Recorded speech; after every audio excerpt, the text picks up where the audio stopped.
Okay, let's set a scene for you. Picture this. It's a really special moment, almost something, celestial. Think champagne corks popping somewhere. A woman is on maybe a second, perhaps a third date. Things are getting a bit more serious. And she says, completely calmly, no drama, just serene confidence. Yeah. I like my father very much. We have a close and supportive relationship. He's just a sweet, solid presence. And, well, he has always been there for me. That sounds simple, doesn't it? Mm, But that statement, just delivered so matter-of-factly, it's way more than just a nice family detail. It's like the ultimate psychological insurance policy. She's not just saying, "Oh, childhood was pleasant." mm. No, she's broadcasting this significantly above-average chance of actually succeeding at a love, which, let's face it, is a huge challenge. Right. So our mission, really, in this deep dive is to explore that specific bounty, Right. the gifts a good father gives his daughter. And look, we're not talking about dodging all suffering. That's just not possible, is it? It's more about giving her this internal compass, like an emotional GPS that's so finely tuned. She just knows instinctively what's acceptable in a relationship with a man and what feels completely wrong. Okay, an internal calibration device. I like that. So the foundation, the absolute bedrock of this bounty, it seems to start with just setting a baseline. Like, what's normal?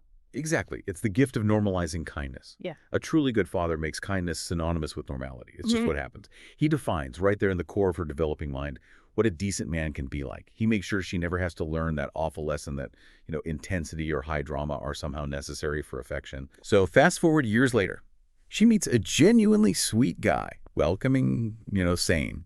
Now, if her compass was off, she'd be suspicious of his goodness, wouldn't she? She might think he's boring because he's not playing games. Or she might even hold his steady interest against him, kind of bracing for the betrayal she learned somewhere deep down to expect. Right, waiting for that other shoe to drop. Because, yeah, subconsciously, she might have learned love is meant to be turbulent or conditional. But because her father set the bar at simple decency, stability doesn't feel weird. It feels right. She sees the kind man and thinks, oh, okay. Yeah, this feels familiar. This feels like it should. Precisely. Her system doesn't flag kindness as some strange anomaly that needs endless analysis. It just registers as well as home. And that's so critical because it builds this incredible immunity to toxicity. Ugh. Okay, so this is where that internal compass really earns its keep. Because kindness is the default setting. Anything else, brusqueness, coldness, cruelty, it immediately triggers an alert. It feels off. She doesn't make that mistake of thinking a man's abruptness is a sign of, I don't know, hidden depths or intelligence, or that his emotional distance somehow equals strength. Yes. She doesn't have that unfortunate wiring where complexity gets tangled up with callousness in her mind. So if she bumps into men who are genuinely cruel or always angry or chronically unavailable, maybe dismissive, it won't feel like coming home at all. In fact, she'll probably lack any tendency to be sort of captivated by unavailability. Nastiness just won't hold any secret allure for her. Why would it? Yeah. She never had to associate drama or emotional distance with feeling loved by the main male figure in her early life. And this is crucial, I think. She won't feel the need to fix these guys or think, oh, if I'm just smart enough or patient enough, I can melt his frozen heart. The way it's put is brilliant. She'll just be really puzzled. She'll genuinely wonder why men like that even exist, and more importantly, why she accidentally wandered into their orbit instead of feeling that deep, almost primal urge to win their approval. And that shift right there, from Mhm. desperately seeking to earn attention to just being confused by its absence or by negativity, that's the hallmark of a really healthy, well-calibrated psyche. That clarity is just priceless. It gives her enormous power, especially in the dating world. Okay, so we've got kindness as the baseline, immunity to the bad stuff. Let's move on to something maybe less obvious, the gift of the ordinary. We often think of strong father figures as these, larger-than-life heroes. Remote, maybe a bit intimidating, but you're saying a good father's real gift is knowing how to be, well, gloriously ordinary. Yes, and it's fascinating because it's an active rejection of what we might call the remote colossus archetype. You know, Mhm. that father, the one who always uses his age or his job title or his knowledge to kind of grandstand, to impress the child constantly. That sets up an impossible standard for real intimacy later on. Mm-mm. The good father, though, he knows how to just be ordinary. He's willing to show he's human. Sometimes he's silly. Sometimes he admits he doesn't know something. Sometimes he's clearly sad or a bit confused. He steps off the pedestal, voluntarily.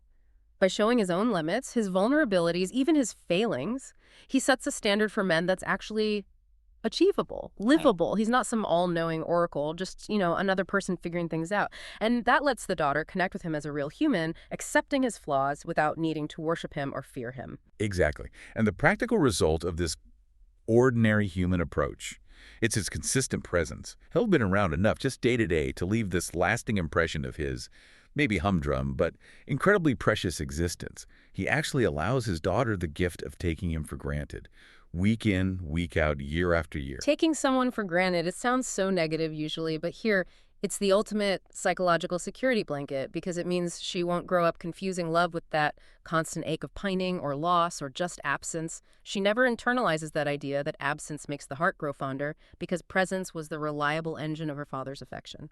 And having experienced that grounded, stable reality, she's better equipped to accept the, let's be honest, limitations and routines of ordinary daily life in her adult relationships. She's less likely to need to escape into fantasies of faraway princes or, remote heroes because her reality feels insufficient. She knows that stable, modest, present reality is actually where the deep connections happen.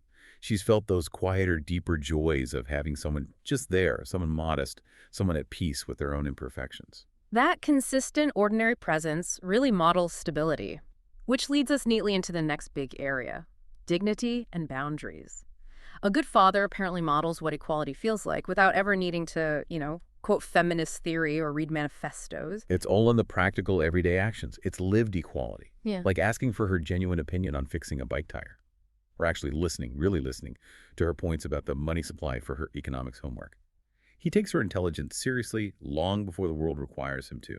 It's not about big symbolic gestures. It's about that consistent, quiet respect for her mind, her reasoning. And that's the antidote to people-pleasing, isn't it? She doesn't grow up feeling this desperate need to please everyone because she already pleased the one person whose validation really mattered early on, her father. And she was accepted fully by him. So she walks into later relationships from a position of kind of internal sufficiency, not deficit. She doesn't need to spend her energy trying to convince some guy of her worth because that core validation is already there. Yes, that internal sufficiency. And it's protected because he didn't need her to be his golden child. Mhm. That's such a crucial distinction. The harmful father, maybe he needs his daughter to prop up his own shaky ego, maybe demanding she gets straight A's so he looks good, or maybe needing her to always be cheerful, be his little rock to manage his emotional messes. Right. But the good father grants his daughter the simple, profound privilege of just being a child during her childhood. He isn't threatened if she's into teddy bear picnics one year and rock climbing the next. Fairy outfits or triathlons, it doesn't matter. He doesn't need her to be tougher or smarter or more responsible than she naturally is at that stage. That boundary protects her inner world from being crushed by adult needs and expectations. And that protection extends into that really delicate area around her appearance and her privacy. It's a careful balancing act. Mm. On the one hand, he makes her feel noticed. He gives her this calm, sort of unflustered sense of her own charm and power just by acknowledging her presence positively. So she's spared that lifelong quest some women are on, trying to charm every random person they meet just to make up for feeling invisible to the one man who's supposed to truly see her. But, and this is the key part of the balance, he combines that attention with a deep respect for her privacy, her separateness. He avoids that language of ownership, never calling her my special little princess in that possessive, slightly creepy way. And critically, he doesn't dump his adult unhappiness on her, never dropping hints about problems with mummy or making her feel responsible for his mood. Exactly. That clean, clear boundary is vital. It means she never feels like his happiness is her job or that his love depends on her performing emotional labor for him. And the payoff down the line. It allows her to step into her full adult sexuality later, without fear, without feeling she needs to police her own desires or exuberance. Because she knows fundamentally that her body, her emotions, herself, they belong entirely to her, unburdened by lingering parental neediness or drama. Okay, we've really explored the immense, almost hidden bounty that comes from good fathering. But to really grasp its true value, sometimes you need the contrast. Let's talk about the flip side, the toll of poor fathering, where that damaging equation, love equals suffering, often gets set up right from the start. And that toll can begin in various ways. Sometimes it's the fathers who insist on being those outsized heroes, demanding constant admiration, which is exhausting.